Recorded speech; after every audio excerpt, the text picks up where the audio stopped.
Hey everyone, I'm Annabeth Gish, aka Deirdre on Mayfair Witches. Welcome to another episode of Show Me More, the ultimate insider pass to AMC's hit shows, with special looks behind the scenes, exclusive interviews, and never-before-seen footage. Today, we're conjuring up Season 1 of Anne Rice's Mayfair Witches, the second installment in Anne Rice's immortal universe here on AMC, after Interview with the Vampire. That house is famous for its witches. What? But before we go on, I have to let you know that I see spoilers in your future. Major spoilers. So if you haven't watched the whole season yet, you have been warned.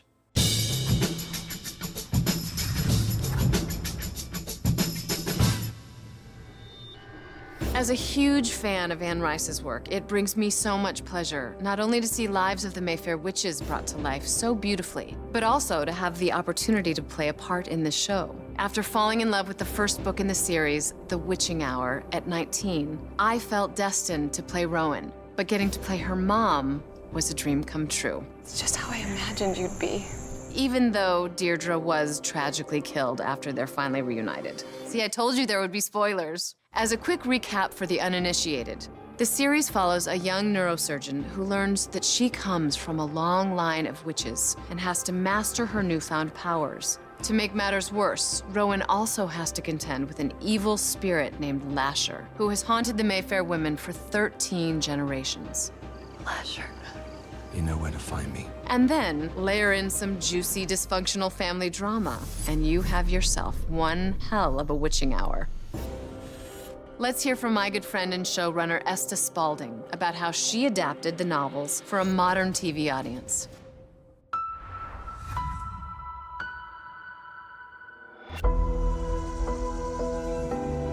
So season 1 of Anne Rice's Mayfair Witches is the first book of the trilogy.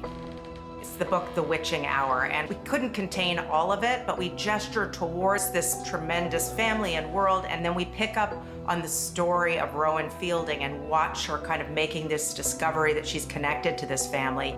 That's Antha. She's your grandmother. What I love about what we've done with the Mayfair Witches is we've been incredibly true to the book while also making strategic changes to help turn it into a TV show. No, I don't know, South City. And there's a reason for every single change. I'm not a threat. Who are you? All we need to do is just to add to that world that people already know. When you talk about First Street, the house, and all these locations, like if you've been to New Orleans, you know exactly where that is. What's so seductive about Anne Rice's world, Mayfair Witches, and then our world, it's current, it's modern. Whose house is this? She was very ahead of her time. I think she's inspired multiple writers in many different genres. Romance, horror, drama. I think she touches upon everything. For fans of both Mayfair Witches and Interview with the Vampire, you might have noticed some similarities while watching these series. Perhaps it's that they were both written by Anne Rice. Both were filmed in New Orleans, and both have to do with the esoteric world of witches and vampires. Here's a deeper look at some of the other connections between the two shows.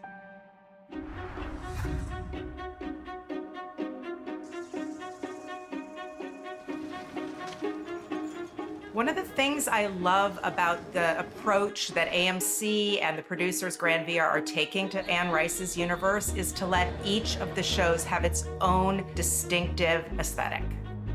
The way you experience the world, the style of the storytelling, even the feeling of the cinematography is different for each of the shows. And the fun thing is to get on the phone with the other creators and be talking about, like, how can we overlap these worlds? Where do they connect? How do we find connections between them, even though the shows dwell in their own kind of style? Murders, disappearances, What? witches, vampires, demons. There's one very, very hidden character who's in both of the shows. I'm not sure anyone would notice, but Raul and I nodded to that connection. Interview with the Vampire is set at the turn of the century. This is set more than 100 years later. So that there would be one character that connects, I think, is a sort of interesting, strange little Easter egg. Good luck figuring it out. New Orleans is not only the birthplace of Anne Rice, but also plays a huge role in her novels. And if you've ever visited, I'm sure you can see why. The city is a rich tapestry of culture, history, and mystery. In fact, the Mayfair's First Street house is based on Anne's own antebellum mansion. Here's what the insanely talented production designer Megan Rogers had to say about crafting the beautiful set pieces of Mayfair Witches. This is by design.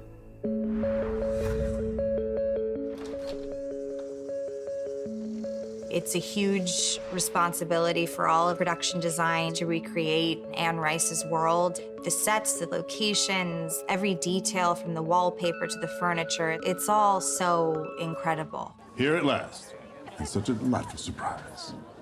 Cortland lives in a very upscale neighborhood. He has a beautiful pool. He's a very flamboyant character. We try to echo that a little bit in some of the satin textures in his curtains and the finishes on some of his couches and other things. And we give him kind of a masculine space, but also a man with a very specific style. My house, if I lived in New Orleans, that's exactly the kind of house I would like to have. It's filled with Southern artifacts and also some voodoo artifacts. This evening we're filming a elaborate party. It's a real sumptuous visual opportunity for all of us. We see the guests and they're all in their beautiful gowns and their tuxedos and their dinner jackets and of course their beautiful masks. It all came together beautifully. It's so exciting to see it come to life tonight. Are you the midwife, Suzanne? Aye, Come with us. Now. I've done no wrong. The challenge of creating production design for Scotland, it was enormous. It started with building a set that we call the Midwife's Cottage. And as the story evolved, it meant we had to build a bigger village. And here's a little hidden Easter egg. They took over what had been the Storyville set for Interview with the Vampire and turned it into a Scottish village. And then Janie's team came in and miraculously and amazingly designed and created wardrobe for hundreds and hundreds of Scottish extras.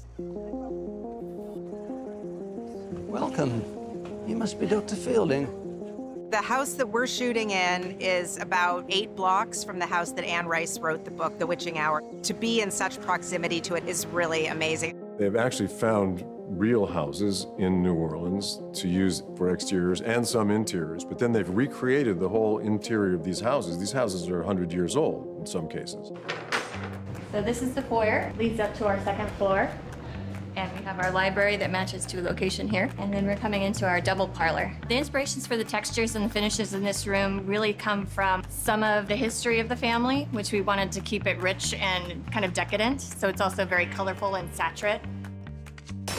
This also connects to our Garden of Eden theme that we're doing throughout the entire house with botanicals and all of the wallpaper. And throughout the house, we are very fond of anaglypta because we can bring in a gold texture wherever we can. And this is our chandelier. We like a lot of crystal throughout, which shows the opulence that used to be with the Mayfairs. The exterior garden at our location has become a very featured element. It kind of brings what you see in the wallpaper in the interior of the house to the exterior. So we've overgrown it, and we've added a lot of greens and this beautiful fountain that has green moss that grows in it. We love that nature is taking over this place, taking it back from the family. Isn't it beautiful? So some other rooms within the architecture of this home, we'd go up the foyer stairs and we'd land on the second floor. And that's where we'd find Carlotta and Millie, 2 sisters living stuck in the past. And then we continue up the stairs to the 3rd floor to Deirdre's room. We create this beautiful cage that Deirdre is stuck within. And we've added stained glass above the windows, so it's almost like a jewel box of a room. A lot of designees, both Deirdre and her mother, lived in this room almost as if it was a prison. Filming on the First Street house here is this ethos. You just feel like you're walking into this gothic world, and it's so easy to embody and to play these parts because it's everything that novels are written about. It is romantic horror and seductive and steamy. It's great fun. Female empowerment is an important theme throughout this story, and there's a coven of talented women working both on screen and behind the camera to bring this show to life. We've partnered with the organization See Her to bring you an all-access set tour with showrunner Esther Spalding. 300 years of women handing down everything to their daughters. How many families can say that? Hi, I'm Esther Spalding. I'm the showrunner, writer, creator of Anne Rice's Mayfair Witches. I'm going to walk you through the stages and introduce you to some of the women behind the scenes who helped to build this magical show. Let's keep going. This is a show about these generations of powerful women. And the theme of the show is sort of like, how do women gather power, and then what do they do with it once they have it? I can be myself without you. We wanted, as we came into the show, to tease out that question in the story itself, but we also wanted to bring in women and a female point of view as much as we could into the telling of the story.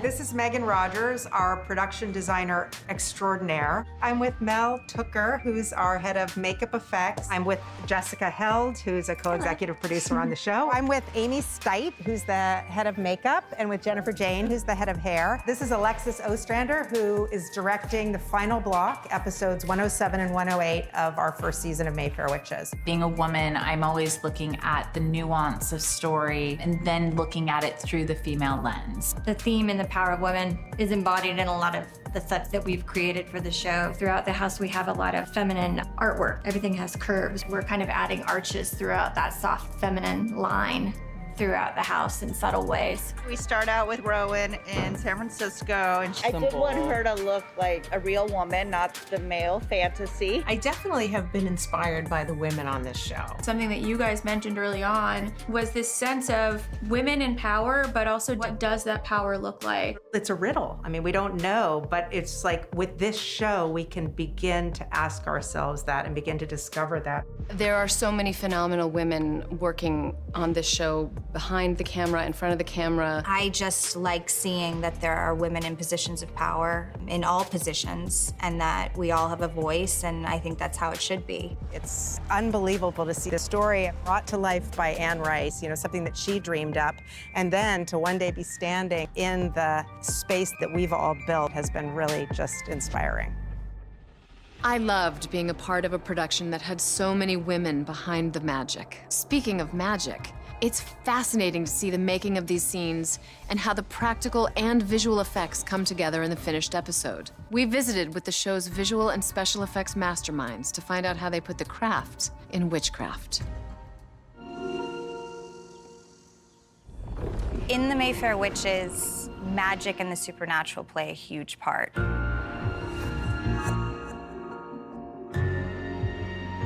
The term witch has been used as a derogatory term, and it doesn't have to be. What's beautiful about what Anne Rice has done, and now what Esther and Michelle and all of our writing team has done, is really elevated this world of witchcraft to see the humanity in it. What's with all the gloves? It's my gift. When I touch something with my hands, I see its past. We had a whole bunch of gloves that we looked at, some biker ones, and we actually collectively just thought that it would be nice to have something that blends with my skin tone to look natural. And we came up with, obviously, the clean look, which was the brown and the black gloves. You don't know what I'm capable of.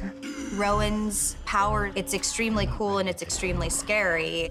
It's this ability to see within people's bodies and then do what she wants. This is a beautiful, practical model of a tunnel, as you can see. Rowan affects a character's brain by causing an aneurysm. We're gonna travel through her eye and then through the tunnel. And at the end of the tunnel, we're gonna open up into a void, and within that void will be a brain, another practical model. As far as the visual effects go with that, we're gonna do a high definition 3D scan of this. We'll continue down that tunnel, and then at the end of that tunnel, it'll terminate in this void.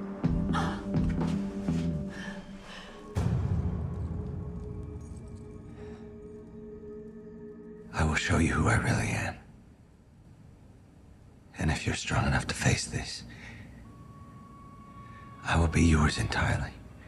You're witnessing this sort of revelatory moment of someone embracing who they truly are. I do. We will be morphing the different actors together and having them kind of burst through Jack's face. Shifting through these faces, it needed to be something that the audience was going to get caught off guard by. 2, 1. Another aspect of the shoot is that we have a company that's local here to Louisiana called Scannable that is going to be capturing full 3D photogrammetry scans of all the people shot on green, including Jack. So we're standing in a photogrammetry rig, and that's basically a camera cage. We have 134 24 megapixel cameras, gonna capture some high resolution photos, every possible angle we could get. That'll give us enough data to create a 3D model. We can have those 3D models and the performances from the green screen, blend everything together and model it in 3D for the final result.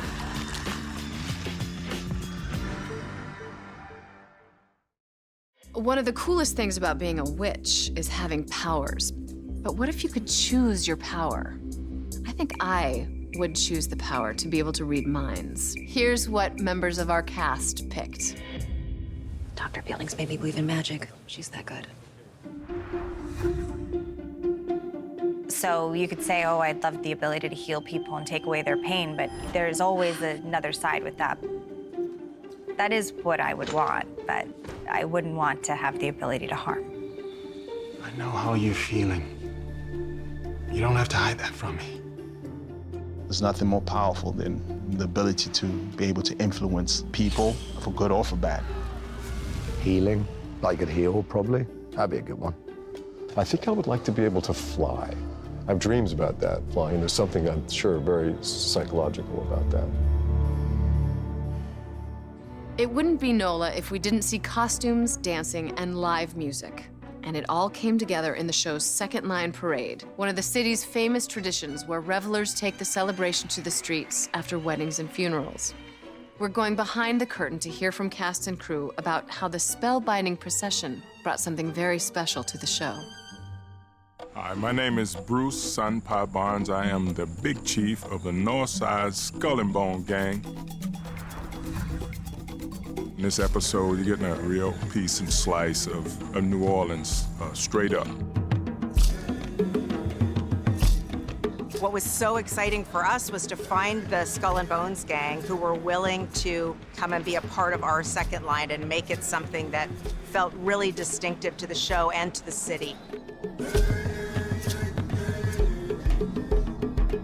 When you have someone who's deceased, we have slow, mournful songs that we sing on the way to the cemetery, if you will. Now, after the body's laid to rest, on the return back, we play upbeat, happy, celebratory music to celebrate that person's life, and it also helps to expedite the healing process. The second line, that comes from all those uninvited guests that show up just for the entertainment value. And they're not in that first line, those people who actually knew, loved, and cared for the deceased.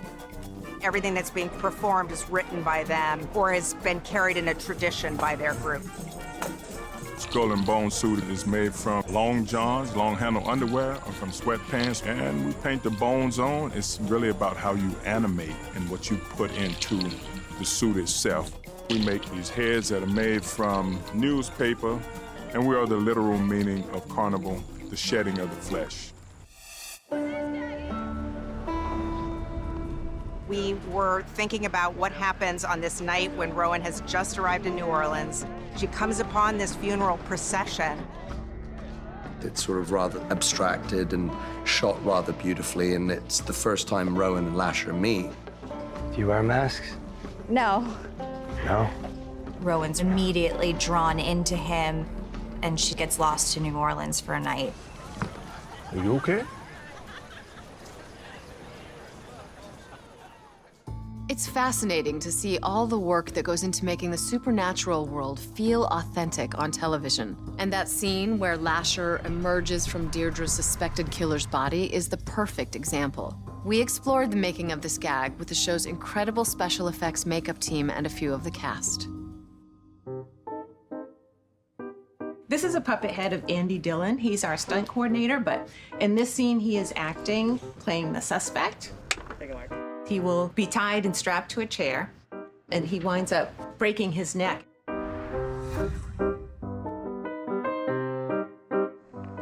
This is art right here. It is a process. Let's see, and... Ow! So that's what's gonna happen today. We're in the Talamasca quiet room today, and Sip, along with some of his cohorts, are interrogating the gentleman they believe to be responsible for the murder of Deirdre Mayfair. Can you work with him in this state? He's kind of going out of his mind. And so the straight makeup department has added some really cool cuts and wounds to his face. Basically trying to show that he has been scratching, almost like he's trying to get something off of him that's not there.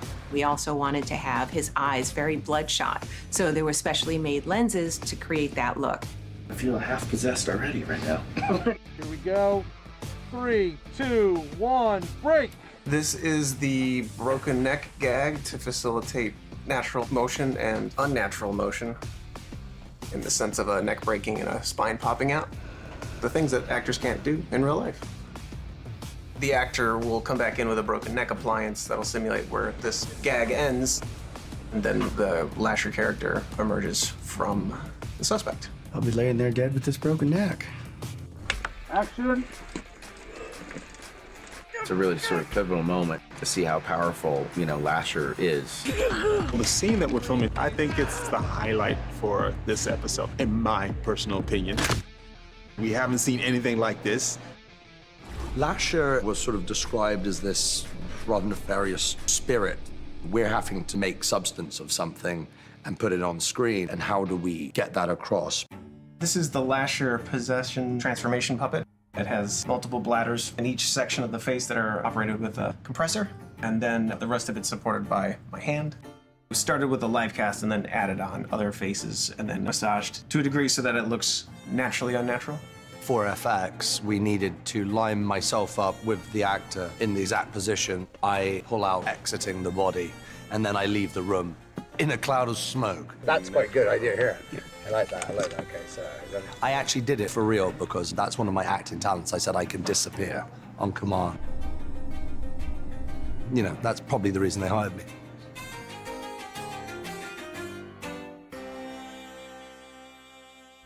Lasher.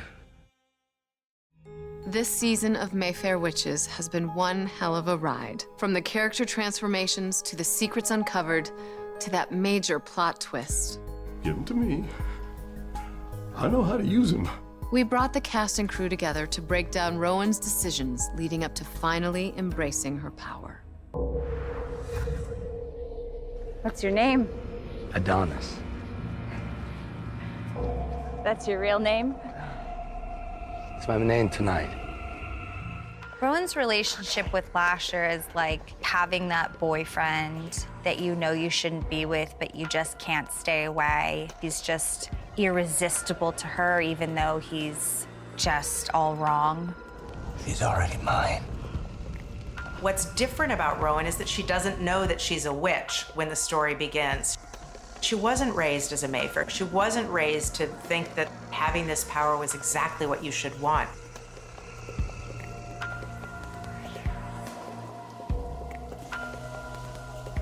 She's the first witch who is inheriting him almost unaware of who he is, what his powers are.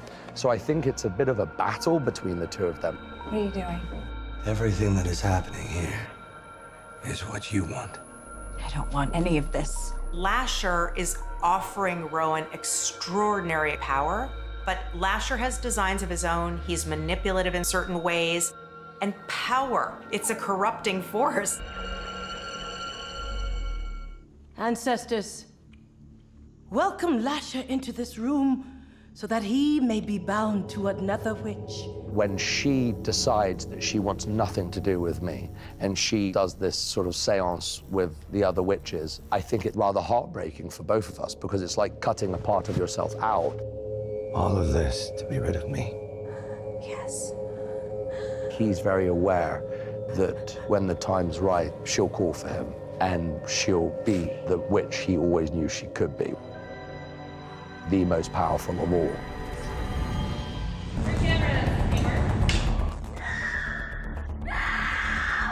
Today we are shooting this big showdown between Rowan with these witch hunters, and we really get a glimpse of Rowan coming into her powers even more. Sir, she's doing it! She's doing it!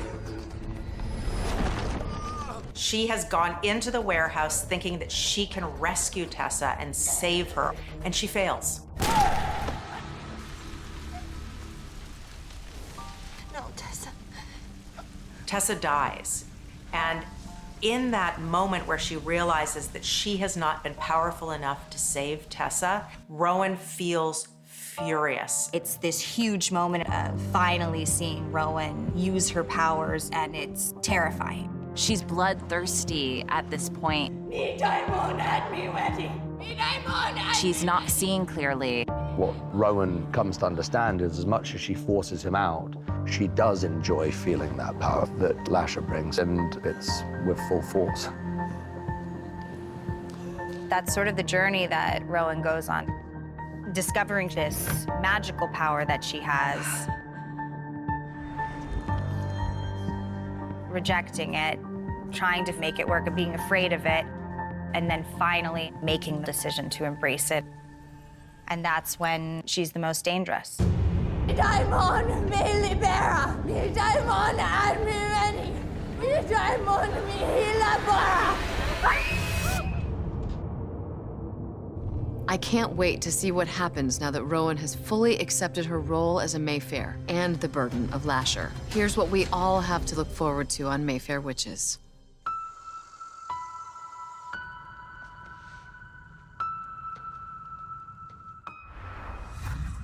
Where am I? In the resting place of your mother. And the prophecy being fulfilled means we're entering a whole new world for the family, the Mayfair Witches. This is what everyone was afraid of. You forced your way into her head. Now I enact her wishes, and she wishes for power. What does that mean for Rowan now that Lasher has fulfilled his desire to be human? She has become powerful and has his powers. All the elements I command are now yours too. The family has discovered that they no longer want Cortland's power, that they want someone else in charge. We can't let this be the story of our family. All these things have culminated at the end of this first season.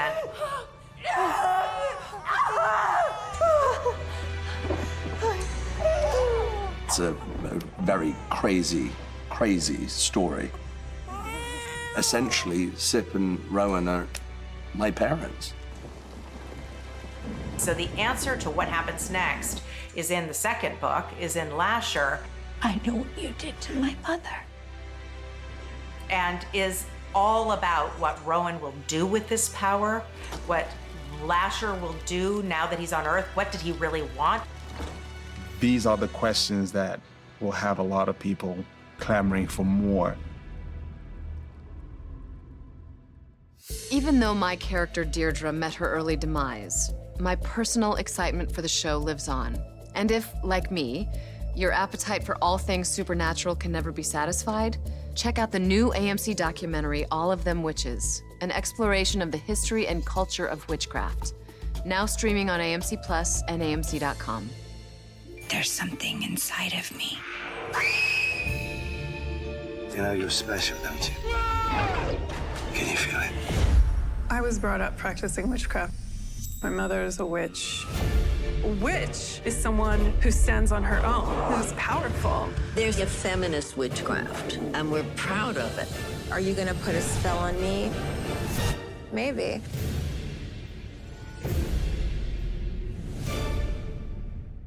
Thanks for watching Show Me More. You can catch up on the entire season of Mayfair Witches and the rest of the Anne Rice universe on AMC Plus, the AMC site and apps, and on demand. Until we meet again.